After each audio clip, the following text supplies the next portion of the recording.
कहते हैं कि दुनिया में मन सबसे ज्यादा शक्तिशाली चीज होती है। अगर किसी चीज को तुम पूरे मन से चाह लो तो तुम उसे हासिल कर सकते हो। ये मैं नहीं कहता, ये सभी महापुरुषों का कहना है। लेकिन अगर यह सत्य है, यह सच है, तो जो हम अपने मन से चाहते हैं वो हमें हासिल क्यों नहीं होता है?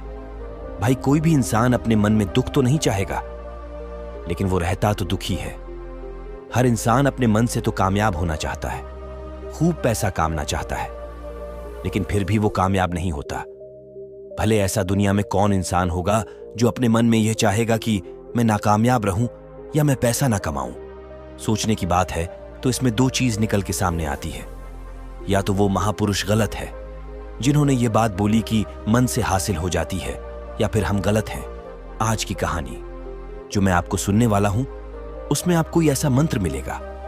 उसे समझने के बाद आपको एक ऐसा मंत्र पता चलेगा जिससे आप यह समझ पाएंगे कि अपने मन से कोई भी चीज कैसे करवाई जाती है, मन में किसी भी बात का बीज कैसे बोया जाता है। ये इस कहानी से आपको अच्छी तरह से समझ में आ जाएगा, और इससे आप यह भी समझ पाएंगे कि आकर्षण का नियम को अट्रैक्शन कैसे कम करता है।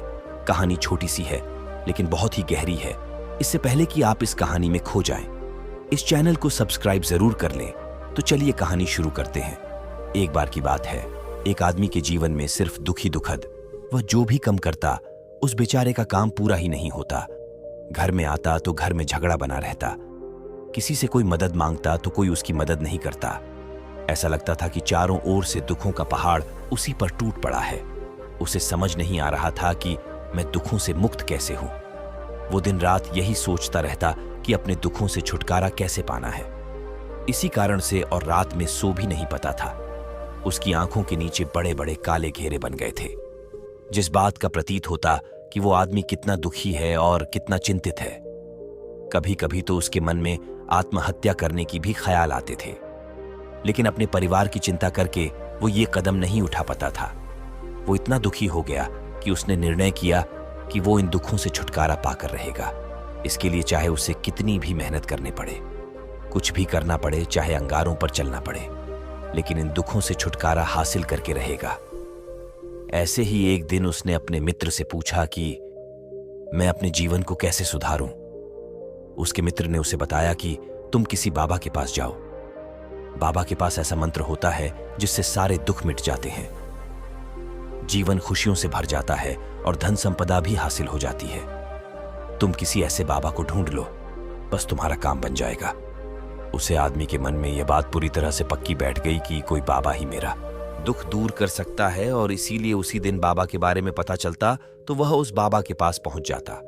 उस बाबा को अपनी समस्या बताता और उससे उसका समाधान पूछता और कहता कि बाबा, मैं कुछ भी करने के लिए तैयार हूं, लेकिन मेरे इन समस्याओं से मुझे छुटकारा दिला दीजिए। आप जो कहेंगे मैं वो करूंगा, लेकिन मेरे जीवन को सुधार दीजिए। बाबा उसे कुछ टोने टोटके बता देते करने के लिए, और बदले में दान दक्षिणा ले लेते हैं कि ये टोना टोटका करने के बाद तुम्हारे घर में सुख शांति बनी रहेगी। बस इस टोटके को पूरी विधि के साथ करना। वो आदमी घर लौटकर पूरी विधि के साथ टोने टोटके करने लगा, लेकिन बहुत टोने टोटके करने के बाद भी उसके जीवन में कुछ बदलाव नहीं आया। इसकी विपरीत उसका जीवन और ज्यादा दुखी हो गया। जो भी बाबा उसे टोना टोटका देता था, वह बदले में उसे दान दक्षिणा लेता था, जिससे उसका धन भी धीरे धीरे खत्म हो रहा था। इससे उसके जीवन में दुख और ज्यादा बढ़ गए। तब उसे लगा कि बाबा के पास जाने से तो मेरे जीवन में दुख कम होने की बजाय बढ़ते ही जा रहे हैं। तो मुझे क्या करना चाहिए? बाबा के पास जाऊं या ना जाऊं? फिर एक दिन एक आदमी ने उसे बताया कि तुम अपने घर में किसी पंडित को बुलाकर हवन करवा लो। हवन होगा, घर शुद्ध हो जाएगा, कोई भी बुरी ऊर्जा होगी घर में तो वो घर से बाहर चली जाएगी। किसी पंडित को बुलाकर पूरे विधि विधानों से मंत्र उच्चारण करो और हवन करो, जिससे घर में सुख शांति आए। उसे आदमी के मन में यह बात बैठ गई और उसने एक पंडित को अपने घर पर बुलाकर हवन करवा दिया। हवन अच्छी तरह से संपन्न हुआ। बदले में पंडित ने भी अच्छी दान दक्षिणा ली और उसके बाद वहां से विदा हो गया। लेकिन कुछ दिनों के बाद उसे आदमी को महसूस हुआ कि उसके जीवन में अब कोई बदलाव नहीं आया है। अब वो आदमी पूरी तरह से दुखी हो गया और ज्यादा परेशान हो गया। अब तो उसे लगने लगा था कि मेरे जीवन में से दुख कभी खत्म ही नहीं होंगे। और यही सोच सोचकर उसे आदमी का बुरा हाल हो गया था।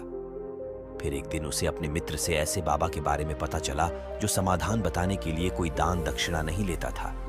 उसे आदमी को लगा कि यह बाबा दूसरे बाबा की तरह नहीं हो सकता, क्योंकि यह दान दक्षिणा तो लेता ही नहीं, और अगर दान दक्षिणा नहीं लेता तो यह सच में कोई सिद्ध बाबा होगा। और यही सोचकर उसे बाबा के पास पहुंच जाता है। जब वो आदमी वहां पर पहुंचता है तो वो बाबा ध्यान में बैठे हुए थे। ये देखकर वो आदमी वहीं पर चुपचाप बैठकर ध्यान से बाहर आने का उनका इंतजार करने लगा। थोड़ी देर बाद बाबा ने आंखें खोली तो सामने एक दुखी और परेशान युवक को बैठे देखा। वह उसकी आंखों के नीचे आने वाले घेरे देखते ही समझ गया कि आदमी अपने जीवन से कितना परेशान है। उसे संबोधित करते हुए बाबा ने पूछा कि बच्चा, क्या चाहते हो? बाबा के पास क्या लेने आए हो?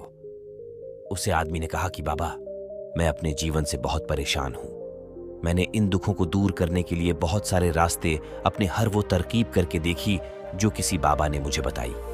हर वह काम किया जो किसी भी इंसान ने मुझसे करने को कहा, लेकिन मेरे जीवन में दुखों में कोई कमी नहीं आई। बाबा, इसके विपरीत मेरे जीवन में दुखों में बढ़ोतरी हो गई। मुझे समझ नहीं आ रहा है कि मैं क्या करूं।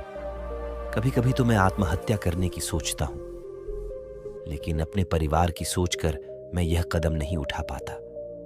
मैंने आपके बारे में बहुत सुना है बाबा, और मैं बहुत उम्मीद के साथ आपके पास आया हूं। कृपया करके मुझे कोई ऐसा मार्ग बताएं जिससे मुझे अपने दुखों का छुटकारा मिल जाए। मैं अपने दुखों से छुटकारा पाने के लिए कुछ भी करने को तैयार हूं। आप मुझे कोई भी रास्ता बताएं, चाहे वो रास्ता कितना भी कठिन क्यों ना हो, मैं उसको पार करके रहूंगा। बाबा ने महसूस किया कि आदमी तो सच में बहुत परेशान है। बाबा ने उसकी बात सुनकर कहा कि बच्चा, दुखों को दूर करने के लिए मंत्र ऐसे ही नहीं मिलते। मंत्र पाने के लिए कुछ करना पड़ता है। तुम कुछ कर सकते हो। यह सुनकर पहले तो उसे आदमी ने सोचा कि यह बाबा भी मुझसे दान दक्षिणा ही मांगेंगे, लेकिन और कोई रास्ता ना पाकर उस आदमी ने कहा कि बाबा, आपको जितनी भी दान दक्षिणा चाहिए मैं देने के लिए तैयार हूं, लेकिन आपका मंत्र सच्चा होना चाहिए, वह पूरा होना चाहिए, उसका फल मुझे मिलना चाहिए। उसके बाद मैं आपको जो भी दान दक्षिणा लेना चाहते हो वह दे दूंगा। बाबा ने कहा कि दान दक्षिणा तो बहुत छोटी सी चीज है, मुझे वह नहीं चाहिए। इस पर वो आदमी सोच विचार करके बोला, तो बाबा, मैं अंगारों पर भी चलने के लिए तैयार हूं, आप मुझे बस आज्ञा दीजिए। बाबा ने कहा कि अंगारों पर चलने वाली छोटी चीज मैं तुमसे नहीं कराने वाला। मैं जो तुमसे कराने वाला हूं वो बहुत कठिन मंत्र है, उसे पूरा कर पाओगे। बाबा ने कहा कि बाबा, आप मुझे बताइए तो सही, मुझे करना क्या होगा? मैं कुछ भी करने को तैयार हूं। इस पर बाबा ने उसे कहा कि यहां से जब तुम अपने घर जाओ तो रास्ते में अपने मन में यह दोहराते जाना कि मैं सुखी हूं, मैं सुखी हूं, मैं सुखी हूं। बार बार अपने मन में यही दोहराना और याद रहे। जुबान पर यह नहीं आना चाहिए, यह सिर्फ मन में दोहराना है। यह सुनकर वह आदमी बोला कि वजह कर लूंगा, लेकिन इससे होगा क्या? बाबा बोले, किस मंत्र को करके देखो। वैसे भी तुमने इतने बाबा के मंत्र किए हैं, तो इस मंत्र को भी करके देख लो। उस आदमी ने सोचा कि बाबा कुछ दान दक्षिणा तो ले नहीं रहे और छोटा सा मंत्र है, इसे तो मैं कर ही लूंगा। वो बोला, ठीक है बाबा, मैं ये मंत्र जरूर करूंगा। वो आदमी ये कहकर वहां से उठकर चलने लगा, लेकिन जैसे ही वो चलने लगा, पीछे से बाबा ने बोला कि बच्चा, एक बात याद रखना, जब तुम यह मंत्र अपने मन में दोहराव तो तुम्हारे मन में बंदर के विचार नहीं आने चाहिए, बंदर का ख्याल भी नहीं आना चाहिए, तो हुई यह मंत्र सिद्ध होगा। वो आदमी बोला, मुझे तो आज तक बंदर का कोई विचार नहीं आया, तो अब क्यों आएगा? आप चिंता मत करिए बाबा, मैं बस मन में यही दोहराऊंगा कि मैं सुखी हूं, मैं सुखी हूं।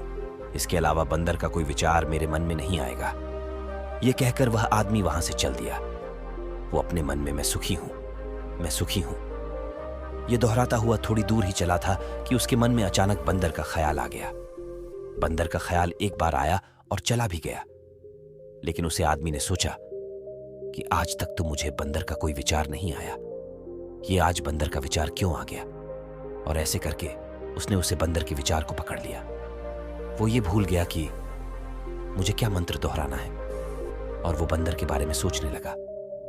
जब थोड़ी देर बाद उसे फिर से होश आया तो वह फिर से अपना वही मंत्र दोहराने लगा जो बाबा ने उसे बताया था, मैं सुखी हूं, मैं सुखी हूं। लेकिन अचानक से सामने एक बंदर दिखाई दिया और यह देखकर उसके मन में फिर से बंदर का विचार उठ गया और वह अपने अंदर से विचार को बाहर फेंकना चाहता था। वह चाहता था कि मेरे अंदर किसी भी तरह बंदर का विचार ना आए, लेकिन उसे तो सामने बंदर ही दिखाई दे गया। ऐसे ही जद्दोजहद करते करते वह घर पर पहुंचा और घर पर पहुंचने के बाद अपनी पत्नी को कहा कि हे बंदरिया, मुझे खाने में बंदर परोस दो। और जब उसे एहसास हुआ कि उसने क्या बोल दिया तो वह अपने बाल नोचने लगा। वह दीवारों में सर मारने लगा कि आज तक मुझे बंदर का कोई विचार नहीं आया और आज मुझे ये क्या हो गया है कि मुझे हर जगह बंदर ही बंदर नजर आ रहे हैं। ये कैसी माया है। यही सोच सोच कर वो आदमी रात भर सो नहीं पाया। रात भर करवटें बदलता रहा और सुबह उठकर सीधे उसी बाबा के पास पहुंच गया और उसके चरणों में गिरकर कहा कि बाबा, पता नहीं क्या चमत्कार हो रहा है। आज तक मुझे बंदर का कोई विचार नहीं आया, लेकिन कल से जब से आपने मुझसे कहा कि बंदर का विचार नहीं आना चाहिए, तब से मुझे हर जगह बंदर ही बंदर नजर आ रहे हैं। उस आदमी ने कहा कि बाबा, मुझे तो आपके पीछे पेड़ पर बैठा हुआ बंदर भी केले खाता हुआ दिखाई दे रहा है। ये हो क्या रहा है बाबा? ये सुनकर बाबा हंसने लगे। बच्चा, मन का जाल एक ऐसा जाल है जिसे समझ पाना इतना आसान नहीं है। बंदर तो तुम्हारे रास्ते में पहले भी आते थे। जब तुम मेरे पास आए थे तो इन्हीं पेड़ों पर ये बंदर घूम रहे थे, लेकिन तब तुम्हारे ध्यान में यह बंदर नहीं था। तब तुम्हारे ध्यान में सिर्फ अपने दुख थे। इसके बाद बाबा ने उसे बताया कि बच्चा, हम जिस चीज से भी दूर भगाना चाहते हैं, वही चीज हमारे मन में बहुत गहरे में प्रवेश हो जाती है। वह हमारे अंतर्मन में समा जाती है। असल में हम जिस चीज से भी छुटकारा पाना चाहते हैं, उससे छुटकारा इसीलिए पाना चाहते हैं कि वह हमारे साथ बहुत गहरे से जुड़ी हुई है, और हम जितना ही उससे छुटकारा पाना चाहते हैं, वह उतनी ही गहरी हमारे मन में बैठते चले जाती है और आखिरकार वह हमारे अंतर्मन में छा जाती है। ऊपर से तो हम चाहते हैं सुखी होना कि मैं सुखी हूं, सुखी हूं। हमारे होंठ भी बोलते रहते हैं, लेकिन हमारे मन में दुख समय होते हैं। हमारे विचारों में, हमारे मन में हमें दुख ही दुख दिखाई देते हैं। इसीलिए अपनी जुबान से बार बार यह बोलने से कि मैं सुखी हूं, मैं सुखी हूं, हम सुखी नहीं होंगे जब तक ये मंत्र हमारे अंतर्मन में प्रवेश नहीं होगा। इस पर उस आदमी ने पूछा कि बाबा, लेकिन यह मंत्र हमारे अंतर्मन में प्रवेश कैसे होगा? यह सुनकर बाबा ने कहा कि बच्चा, अपने दुखों से लड़ना बंद कर दो। जब तक तुम अपने दुखों को दूर करने के सोचते रहोगे, तब तक वह दुख तुमसे चिपके रहेंगे। तब तक वो दुख तुम्हारे अंतर्मन पर अपना राज जमाई बैठे रहेंगे। और जिस दिन तुम दुखों के बारे में सोचना ही छोड़ दोगे, उन दुखों से छुटकारा ही नहीं पाना चाहोगे, उसी दिन से तुम्हारी जिंदगी से दुख गायब हो जाएंगे। क्योंकि किसी भी चीज से छुटकारा पाने के लिए मन उस चीज के बारे में सोचना पड़ता है, और हम जितना ही उसे चीज के बारे में सोचते हैं, वह उतनी ही गहरी हमारे मन में प्रवेश होती चली जाती है। हम अधिकतर समय दुखों के बारे में ही सोचते हैं। हम यही सोचते हैं कि हमारे जीवन में दुख है और हमें इससे छुटकारा पाना है। इसी वजह से बार बार सोचने से वो दुख हमारे अंतर्मन में प्रवेश हो जाते हैं और हमें एहसास भी नहीं होता। इसीलिए अगर तुम दुखों से छुटकारा पाना चाहते हो तो दुखों से छुटकारा पाने के बारे में सोचना छोड़ दो। तुम्हें दुखों से छुटकारा मिल जाएगा। अक्सर आदमी धूम्रपान छोड़ना चाहता है, शराब छोड़ना चाहता है, सुबह अपने आप से वादा करता है कि मैं कोई भी गलत काम नहीं करूंगा, लेकिन शाम को जब लौटता है तो नशे में चूर होकर लौटता है। ऐसा क्यों होता है कि जो हम सोच रहे हैं वह पूरा कर ही नहीं कर रहे हैं? असल में हम उस चीज को बहुत ज्यादा तवज्जो दे रहे हैं, उसे चीज को बहुत ज्यादा नियत दे रहे हैं। जब भी हम उसे चीज को छोड़ने के बारे में सोचते हैं तो हम उसकी इंपॉर्टेंस यानी कि विशेषता और ज्यादा बढ़ा देते हैं। हमारा मन उस चीज के बारे में जितना ज्यादा सोचेगा, शराब या धूम्रपान छोड़ने के बारे में जितना ज्यादा सोचेगा, हमारा मन उतना ही उसे चीज के पीछे ज्यादा भागेगा। हमें उस चीज से लड़ना नहीं है, बल्कि बिना सोचे गुजर जाना है। और अगर इस मंत्र को हम समझ लेते हैं तो हम अपने जीवन में जो भी पाना चाहते हैं उससे अपने अंतर्मन में डाल सकते हैं। और एक बार वो लक्ष्य हमारे बैठ जाता है तो फिर सफलता पाने में कोई समस्या नहीं आती, कोई दिक्कत नहीं आती। तो दोस्तों, कैसी लगी आपको यह कहानी? कमेंट सेक्शन में जरूर बताएं, और अच्छी लगी तो इस चैनल को सब्सक्राइब करना ना भूलें। तो चलिए मिलते हैं ऐसे और वीडियो में तब तक के लिए अपना ख्याल रखें। धन्यवाद। नमो बुद्धाय।